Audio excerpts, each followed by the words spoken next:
We've been talking in the community with people about food security issues.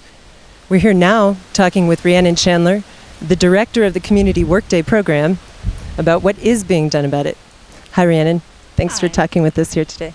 Oh, thank you so much, Laura. You know, I really appreciate all the work that you guys are doing to connect the dots in the community between all the organizations and businesses and individuals that are working together to actually take action on these issues of food security in our community.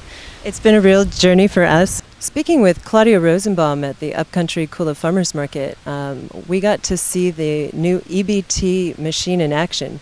I guess it was acquired about a year ago or so, is that right? And that's made quite a difference for the farming community here on the island. Yeah. So I understand the Community Workday had a part to play. You could tell us about that. Absolutely. You know, that was one of the most exciting things that happened during the Communities Putting Prevention to Work grant was the purchase of 2 new SNAP EBT machines.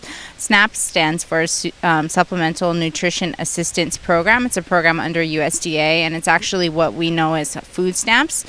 So people have EBT cards, and they're able to now take their EBT cards and purchase produce at farmers markets where the produce is local. It's a lot fresher than what they can get in the farmers, in the supermarkets, and it's a lot cheaper. So we're actually supporting local farmers. The farmers have seen a huge boost in sales just from the people coming up to the market now with their EBT, and it's just the beginning. I think we're going to have several new EBT machines that are going to be purchased in the next year to do the same thing. You know, we want to support local ag, we want to make produce more accessible, and we want it and need it to be cheaper for the people who need it the most. Well, it's not hard to put together that food security really is about people not going hungry. And at the end of the day, we do have a lot of people on Maui that do face hunger.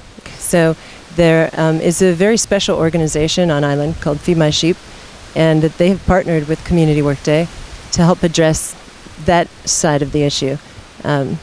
What can you tell us about that partnership? You know, we were so happy to work with Joyce from Feed My Sheep. And Feed My Sheep really has been serving our community for many years, keeping people out of hunger.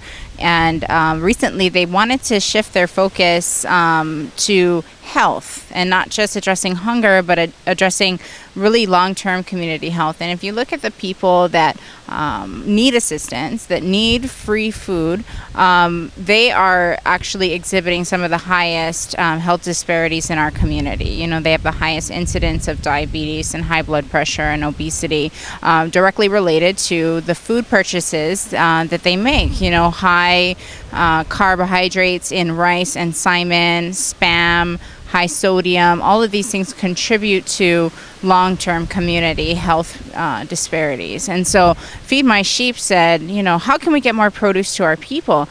And they started reaching out to farmers and to farmers markets and getting produce donated to their distribution sites. And what we did was partner with them for the Communities Putting Prevention to Work grant to actually get an EBT machine back to the SNAP and EBT farmers market idea of getting fresh produce, local produce out to the people. The Feed My Sheep group has now an EBT machine that they can use to generate some revenue from the sale of their produce that goes back to both sustaining their program and purchasing produce. So from serving the community, you know, with food that maybe was keeping them alive, literally, we're making a shift to serving them food that is going to keep them well and contribute to long-term community wellness. And we're so excited about that.